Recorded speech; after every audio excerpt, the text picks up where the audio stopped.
I was wondering if you could talk about where you draw the line with free speech, hate speech, and slander. It's a terrific question. My position is that even hate speech should be completely and totally allowed in our country. The most disgusting speech should absolutely be protected. And it's not a viewpoint that is held by the left. The ACLU used to hold this viewpoint. The American Civil Liberties Union, they sued so that legitimate Nazis could march through downtown Skokie. You remember this? Back in the 80s and 90s? Now, why would the ACLU do this?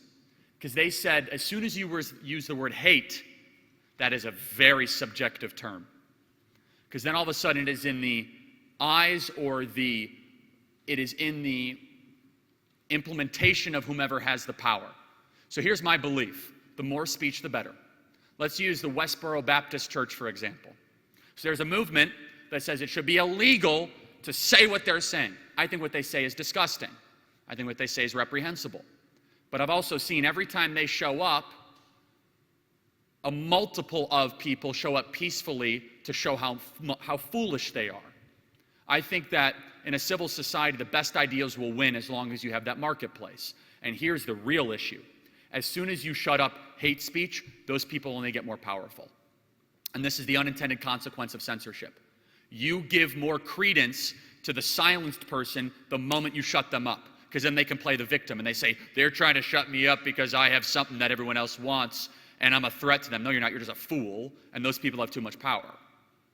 And so the minute that you start to enforce speech laws like they do in Europe based on specific political opinions, regardless of how reprehensible they are, then you actually give credence to them. This is why in Germany, where they do not allow swastikas, they do not allow Nazi paraphernalia, their white nationalist awful movement is actually gaining traction because it has like a rebellious underbelly. No. Let me be very clear. Bring your bad ideas publicly so decent people can cross-examine you, so we can see who you are, we can talk to you, and convince the public otherwise. This is a hard argument for some young people to hear because they're like, it's so hateful, it's so awful, it deteriorates our country. No. Those ideas, if they spread, deteriorate our country. But good people will speak in opposition to them. And that's why I'm a big believer, I'm a free speech absolutist, through and through. I think that the utility of speech is what makes human beings different than any other type of being on the planet. Aristotle said we are the speaking beings, that our capacity to communicate is who we are. And I actually think it creates an active citizenry when bad people are allowed to speak. When really bad people are given a permit, all of a sudden the entire population's like, that's disgusting, let's go get our yard signs, go make them, and we're gonna go speak out against them. They're kind of on their toes, they're looking out for things. All of a sudden, if the government becomes the speech police and they start calling the shots, like, oh, the government will get rid of the bad guys for me. And they kind of become complacent. They become less active. They become less responsible for the country around them. And so I don't draw a line. That's me.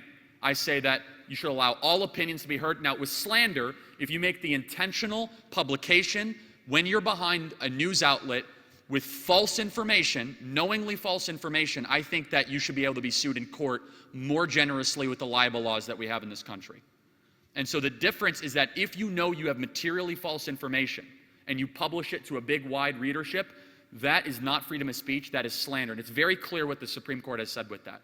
And so I hope that helps answer your question. So thank you.